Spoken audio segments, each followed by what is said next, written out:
Oke, selamat malam teman-teman semuanya.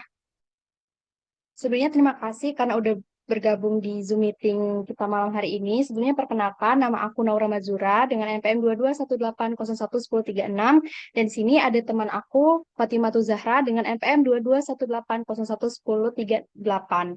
Nah, pada malam hari ini kita akan menyampaikan materi mengenai dry eye dengan tema kenali, cegah, dan atasi dry eye.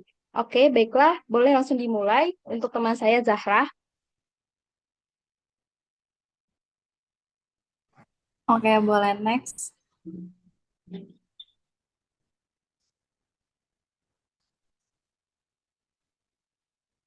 Nah, di sini kan kita akan belajar tentang dry eye syndrome atau sesuai bahasa Indonesia-nya itu adalah mata kering, di mana sebelum kita tahu lebih lanjut, kita harus tahu dulu bagian-bagian dari mata. Nah, selanjutnya,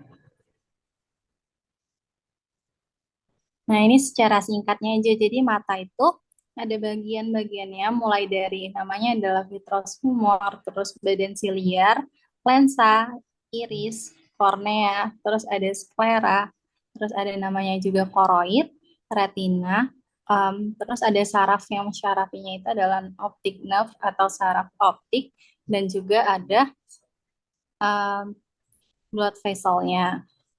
Nah, mungkin kita langsung masuk ke bagian dry eye-nya. Nah, jadi apa itu dry eye? Itu adalah atau mata kering itu adalah gangguan mata di mana dia itu akibat adanya kekurangan produksi air mata atau penguapan air mata terlalu cepat. Jadi istilahnya adalah jadi dari produksinya yang kurang, tapi pengeluarannya itu berlebihan sehingga mata itu jadi kering. Selanjutnya, nah, ini adalah gambar perbedaan antara mata kita yang normal dengan mata yang dry eye. Jadi kita bisa lihat perbedaannya dengan jelas. Nah, next. Nah, ini adalah gejala-gejala dari dry eye. Jadi, sesuai yang tadi kita udah lihat bahwa di gambar tersebut, gejala-gejala yang terjadi ketika kita tuh mata kering itu ada apa aja? Itu mulai dari rasa terbakar, terus juga ada kemerahan atau iritasi, terus juga nanti penglihatan kita tuh bakal tak kabur, lalu yang paling sering juga dirasakan itu adalah sensasi berpasir dan juga air mata berlebih. Next. Nah, setelah kita tahu gejalanya, kita harus tahu juga ternyata penyebabnya itu dari mana aja. Jadi bisa kita bagi menjadi dua, itu ada dari faktor lingkungan dan dari faktor kesehatan. Dari faktor lingkungan sendiri itu mungkin yang sering kita rasakan itu adalah si paparan AC, polusi atau angin dari dingin itu akan membuat mata kita lama-lama jadi kering dan produksinya itu akan berkurang. Terus juga karena kita terlalu lama menatap layar, misal di pekerja yang menggunakan komputer, apalagi lebih melebihi dari waktu yang seharusnya. Terus juga dari faktor kesehatan sendiri. Jadi sebenarnya secara alami kita itu akan mengalami pengurangan produksi air mata ketika kita tuh usianya udah tua, apalagi di usia lebih dari 50 tahun. Jadi sebenarnya mata kering ini juga adalah degeneratif, adalah sesuai usia. Jadi tetapi juga bisa disertai dari faktor-faktor lain. Terus juga ada mulai dari penyakit autoimun, biasanya namanya itu adalah Sjogren syndrome. Terus juga dari efek obat, mulai dari efek dari obat antihistamin atau antidepresan buat menenangkan kita. Lanjutnya. Nah, terus selain faktor-faktor penyebab yang udah saya sebutin tadi, itu adalah benda yang paling sering menyebabkan resiko dari dry eye dan mungkin wanita-wanita nih sering banget gunain, yaitu adalah next. Itu adalah dari penggunaan lensa kontak. Jadi ketika kita menggunakan lensa kontak itu dengan tidak benar, maka kita tuh akan menyebabkan mata kita bisa aja iritasi, terus mulai dari pengurangan produksi sampai akhirnya mata kita itu bakal kering. Makanya untuk lensa kontak ini kita harus selektif. Jadi mulai dari kita itu kan harus nyimpannya juga yang benar, terus juga ada cairan khusus yang membuat si lensa kontaknya ini ketika kita gunakan itu nggak kering dan nggak mengiritasi dari mata kita sendiri. Next, mungkin akan dijelasin sama teman saya, Naura. Oke, selanjutnya teman-teman, setelah mengetahui gejala, kemudian faktor risiko dari dry eye itu sendiri, selanjutnya penting untuk kita melakukan pemeriksaan apabila teman-teman merasakan gejala-gejala dari yang sudah disebutkan tadi, dari dry eye ini sendiri. Nah, ada beberapa pemeriksaan yang dapat dilakukan untuk membantu menegakkan diagnosis dari dry eye ini sendiri. Yang pertama, itu ada tes Schirmer. Nah, tes ini tuh dilakukan menggunakan strip kertas saring, yang mana itu nanti diletakkan di dalam kelopak mata, di bawah kelopak mata kayak itu sekitar 5 menit. Nah, untuk hasilnya sendiri, itu tuh normal apabila menunjukkan lebih dari 10 mili, kemudian 10 mili basah, kemudian apabila di bawah itu berarti ada gangguan. Selanjutnya, itu bisa dilakukan pemeriksaan slit lamp. Nah, slit lamp ini digunakan untuk melihat waktu pecahnya lapisan dari air mata. Dan yang terakhir itu ada kuesioner OSD, di mana kuesionernya ini berisi beberapa pertanyaan mengenai gejala-gejala atau gangguan pada mata yang menunjukkan mengarah ke dry eye ini sendiri. Nah, semakin tinggi skor yang didapatkan dari kuesioner OSD ini sendiri, itu tuh dapat menggambarkan seberapa keparahan dari dry eye yang dialami itu sendiri. Nah, kemudian untuk dry eye ini sendiri teman-teman cukup banyak terjadi kasusnya di Indonesia. Untuk prevalensinya sendiri itu tuh berkisar sekitar 27,5% hingga 30,6% di Indonesia. Nah, teman-teman, selanjutnya dry eye ini sendiri dapat diklasifikasikan menjadi 3 grade. Yang pertama, itu ada grade 1. Nah, untuk grade 1 sendiri biasanya pasien dengan dry eye grade 1 ini mengeluhkan matanya itu kering. Sementara kondisi atau lingkungan sekitar itu tuh normal-normal saja. Nah, tapi tidak ada ditemukan tanda-tanda klinis pada pemeriksaan slit lamp. Kemudian yang selanjutnya itu untuk grade 2. Biasanya pasien itu mengeluhkan matanya tuh kering. Nah, tapi pada grade 2 ini dapat ditemukan beberapa tanda klinis, dapat berupa erosi epitel, kemudian juga dapat ditemukan keratopati punctat, kemudian ada keratitis filamentosa, dan juga tear break-up time itu tuh memendek. Nah, yang selanjutnya itu adalah grade 3. Nah, untuk grade 3 sendiri biasanya pasien itu sudah mengeluhkan mata kering dengan temuan klinis dapat berupa ulkus kornea, kemudian juga ada opasitas kornea, kemudian adanya vaskularisasi kornea atau juga dapat ditemukan metaplasia epitel squamous. Nah, kemudian selanjutnya kita akan membahas mitos atau fakta mengenai dry eye ini sendiri. Nah, teman-teman mungkin pernah mendengar bahwa dry eye ini hanya terjadi pada lansia. Nah, teman-teman, pernyataan ini sendiri itu tuh mitos ya, teman-teman, karena faktanya dry eye ini bisa terjadi di seluruh usia karena faktor penyebab yang sudah tadi dijelaskan oleh Zahra. Kemudian selanjutnya itu juga mengucek mata bisa membantu. Nah, pernyataan ini sendiri juga mitos ya, teman-teman, karena faktanya kalau kita mengucek mata itu tuh justru memperparah iritasi dari mata sendiri. Nah, oke, selanjutnya bagaimana sih cara mencegah agar kita terhindar dari dry eye syndrome ini sendiri?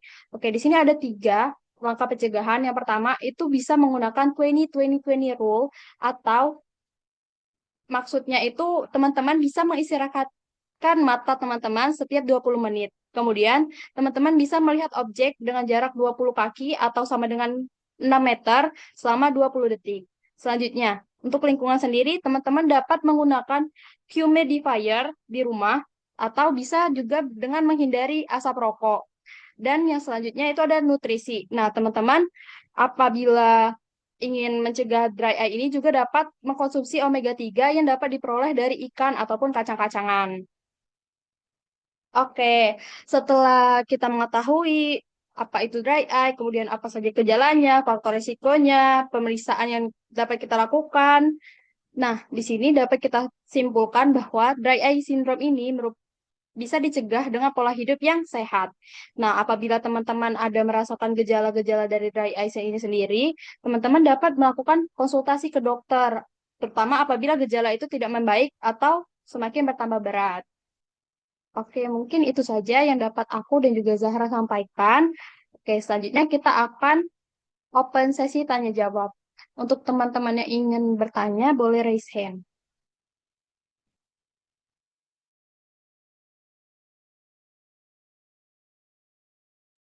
Oke, boleh Nisa Asyifa.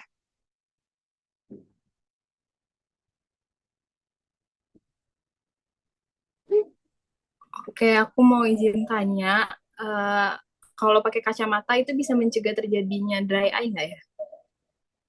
Oke, baiklah Nisa Asyifa. Kita tampung dulu pertanyaannya. Mungkin untuk teman-teman yang lain ada kayak ingin bertanya.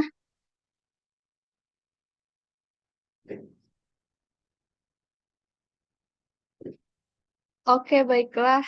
Boleh untuk Pandu. Mungkin aku mau nanya, ketika udah dry air udah menderita dry air sendiri itu, eh, langkah pertama yang harus dilakukan itu apa ya? Terima kasih, itu aja. Oke, oke, baiklah untuk pertanyaannya. Oke, terima kasih untuk pertanyaan Pandu. Ada lagi dari teman-teman yang ingin bertanya?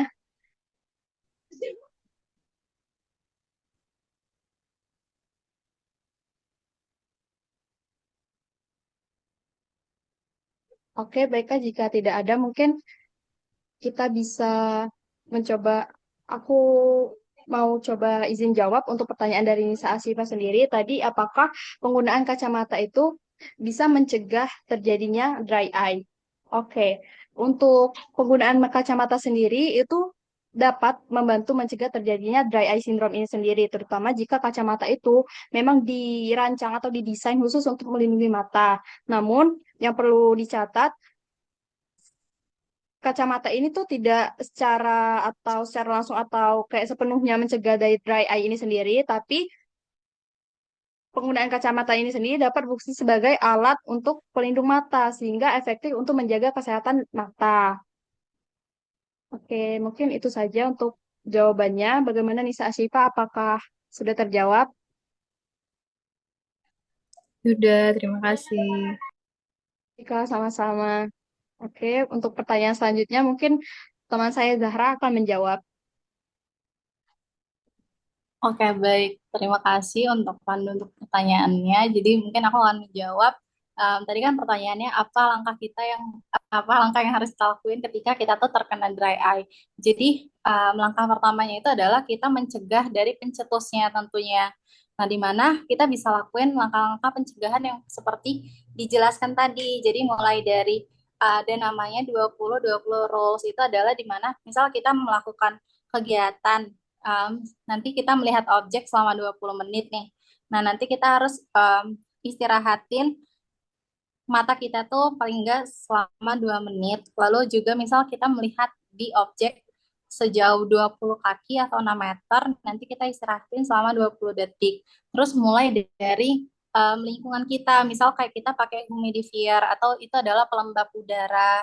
Terus mulai dari hindari asap rokok, terus juga mencegah dari faktor atau penyebabnya. Misal kayak tadi ada dari penggunaan lensa kontak, berarti kita harus menggunakan lensa kontaknya itu yang benar. Terus dari nutrisinya juga gitu biasanya adalah dari konsumsi omega 3. Terus kalau kita ternyata dari gejalanya itu makin berat, itu kan berarti kita harus ke memeriksakan berarti ke dokter di mana biasanya nanti dokter itu akan memberikan kita tuh obat tetes mata ataupun obat topikal atau obat minum yang bisa kita gunakan gitu.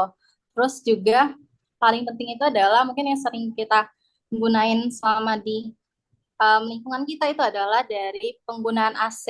Biasanya itu dihindarin terlebih dahulu sehingga mata kita nanti enggak kering lagi atau tidak mengalami dry eye. Mungkin itu aja yang bisa saya sampaikan. Apakah menjawab? Sangat menjawab sih. Terima kasih. Oke, teman-teman. berakhirnya sesi tanya jawab kita, mengakhiri presentasi aku dan juga temanku Zahra pada malam hari ini. Sebelum itu, aku dan Zahra mau mengucapkan terima kasih banyak kepada teman-teman semua yang sudah menyempatkan dan juga meluangkan waktunya untuk bergabung di Zoom meeting kita pada malam hari ini. Semoga materi yang sudah kita sampaikan dapat bermanfaat untuk teman-teman semuanya. Terima kasih.